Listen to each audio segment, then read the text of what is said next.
Welcome back to the James McGee Show. I am your host. I am James McGee, coming to you from the patio again, and it is some kind of cold. How cold is it? Yes, you guessed it. Colder than a liberal's tit out here. So, Veterans Day, one of my absolute favorite holidays of the year. And I'm not a veteran, so that's not the reason, but it's special to me because my wife and my father are both veterans. My father died a few years ago, but for years, for 20 years, it was a special day for them. They were both United States Army veterans, and they celebrate together. So we had Veterans Day lunch every Veterans Day, and they were both proud, took pictures together, and it was a special day. So that Veterans Day will always be special uh, to me. So, 41 million Americans since 1776 has enlisted in the United States military. 41 million. We do not have an only draft was, I believe the only draft was Vietnam. I don't remember if World War II was draft. Very well could have been. But the majority was voluntary. 41 million people served our country so we could enjoy the freedoms uh, that we enjoy. And even if we don't agree, one thing that I always think about is the freedoms that we have and the freedoms of the people I don't agree with. And right now, especially if you follow this show, you know that I don't agree with a lot of things that are going on in this country and the way people are expressing their constitutional rights. But on this Veterans Day, we have to think about, we have to remember that these veterans, even though some of the things that people do are disrespectful in our eyes to veterans in their service, these veterans gave them the right to do that. So that's what we have to look at. Even though I think it is a sick, disgusting act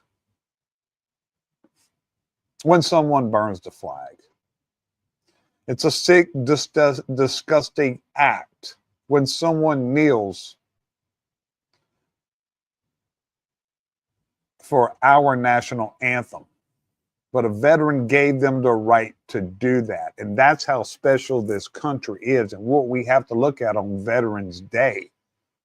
Veterans gave not only people who are proud Americans the right to express themselves, wave the flag, and stand up proud for the national anthem. Our veterans gave the rights to the filthy, disgusting, sick animals too.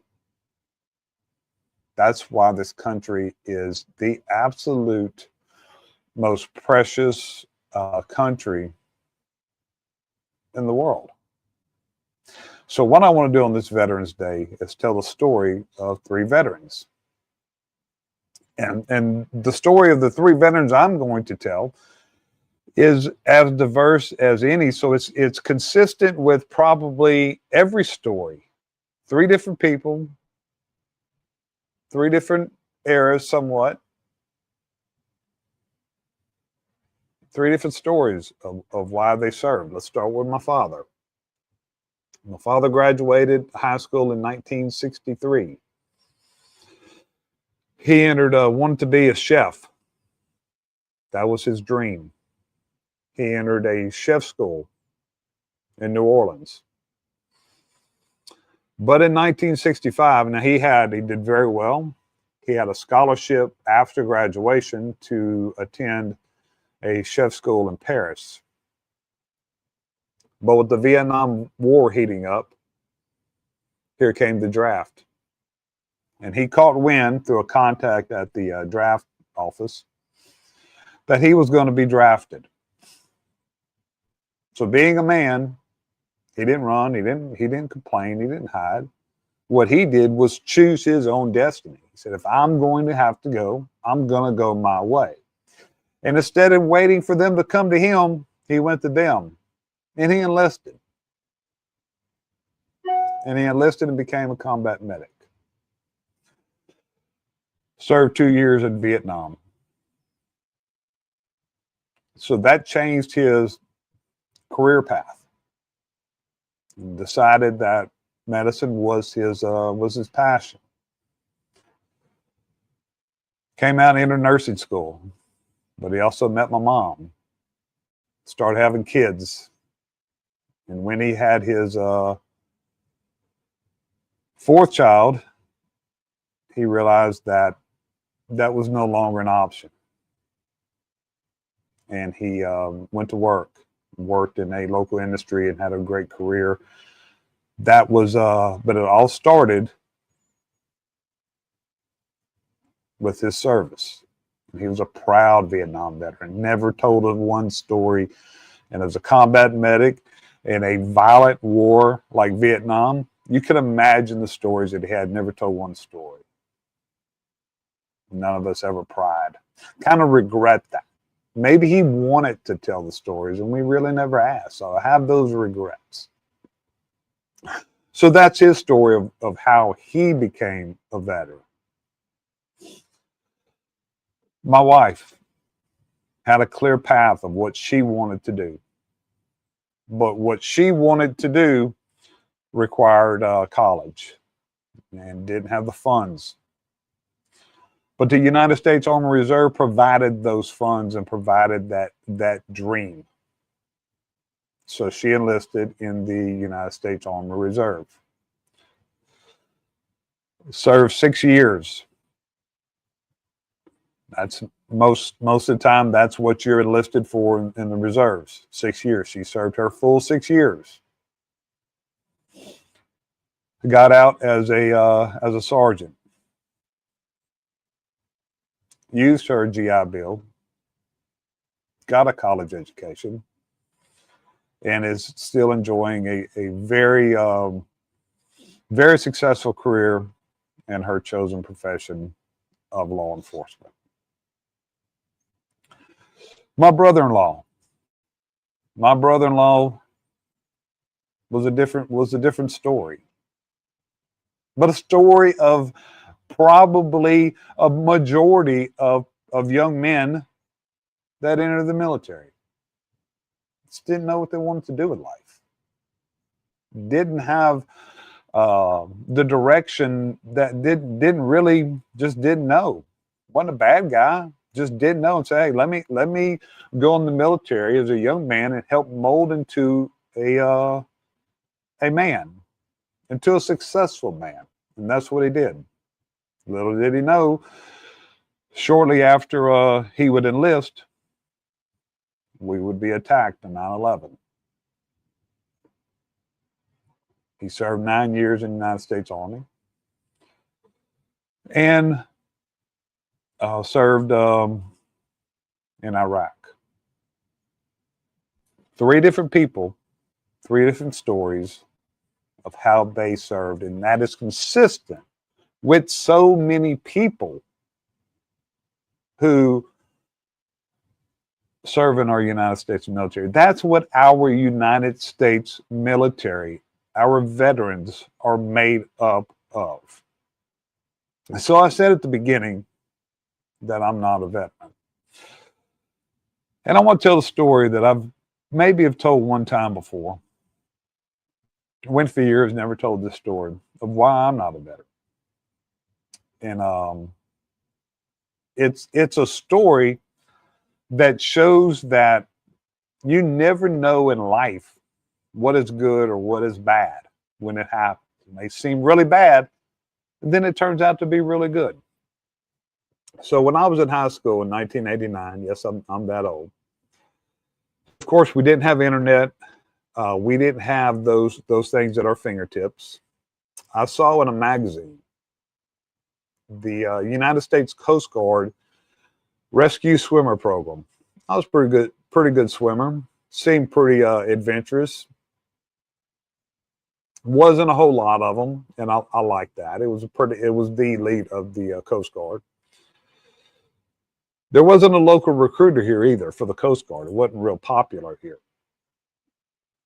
So I'm 2 hours away from Houston, Texas. So I hooked up with a recruiter in Houston, Texas. So the ASVAB was offered in my town all the time because a lot of people in my town went in the military. So I was instructed to go take the test. But because I didn't have a recruiter here, most of the ones taking the test, a recruiter was there. They got their scores. Well, what mine was is they gave me numbers. And the recruiter said, they're going to give you these numbers. You call me with the numbers. Yeah, this is the ancient days, man. You call me with the numbers and I'll calculate your score. Well, I call him with the numbers and he starts calculating and I hear him pause and I hear him kind of not knowing what to say. And he said, you scored a 4. Well, I mean, I wasn't a scholar, but I'm not dumb. And I think the minimum was 30 to get in most branches. Well, I knew some pretty dumb people that had gotten in, and I was just devastated, man. I'm like, golly, I'm that dumb. So never followed up again, just said, okay, move on. And I knew that after my plan, I always had a plan. Well, my plan after my service was going to be to go into law enforcement. So I went ahead at 19, got into law enforcement. Well, years later, probably 10 years later, internet was coming alive, and I was scrolling one day, and I saw a program that, at the time I was a SWAT officer, pretty adventurous, and I was always looking for a challenge. And the Air Force Pararescue Program had a program if you were in law enforcement or if you were in special ops. And I said, man, I'm interested in that. So I sent an email or fill out an information card or something online. Well, I get a call from a recruiter a couple days later. And it said, hey, I see you took the ASVAB in 1989. And you scored a 77. And I paused. I said, I don't think that's correct. She said, I'm looking at it right here. You scored a 77. So what that meant was my recruiter in 1989 had it wrong. He calculated the formula wrong. And I really scored a 77. So I was devastated at the time. But my life changed because a man added wrong. If he'd have added right,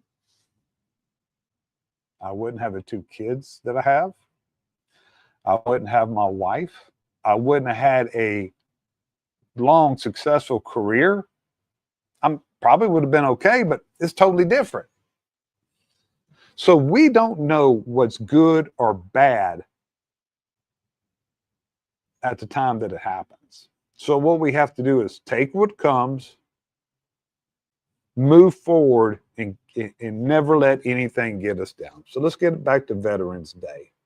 I want to thank all the veterans out there for the service that you have provided us. And the service that you've even provided the Mamalukes that do not appreciate your service. You served for them too. You served for these Mamalukes to be able to do the sick, disgusting things. And that's what makes this country so great. So, of course, who is Mamaluke of the day? Mamaluke of the day are the filthy animals anybody who has ever disrespected our national anthem, our flag, by kneeling for the national anthem, disrespecting the flag by burning it, even though you have that right. This is what, if any of you are listening to this and has ever kneeled for the national anthem, ever disrespected the flag, you know what I want you to do today? I want you to thank a veteran for giving you that opportunity to do that, giving you that opportunity to commit disgusting acts like that because you live in the freest country in the world because of them. But you're still a fucking Mameluke. So congratulations, you filthy animals. Anyone that's ever disrespected our flag or national anthem, you are Mameluke of the day. So I'm going to end with the way I end every single day. The world doesn't give a fuck and nobody's coming to save you. And I found that out in 1989. I hope you have a good day. Tune in tonight. Going to be live 6 p.m. Eastern Standard Time. We're going to have a couple veterans on tonight. We're going to talk about their service to our country. Until tonight, 6 p.m. Central Standard Time. McGee is out.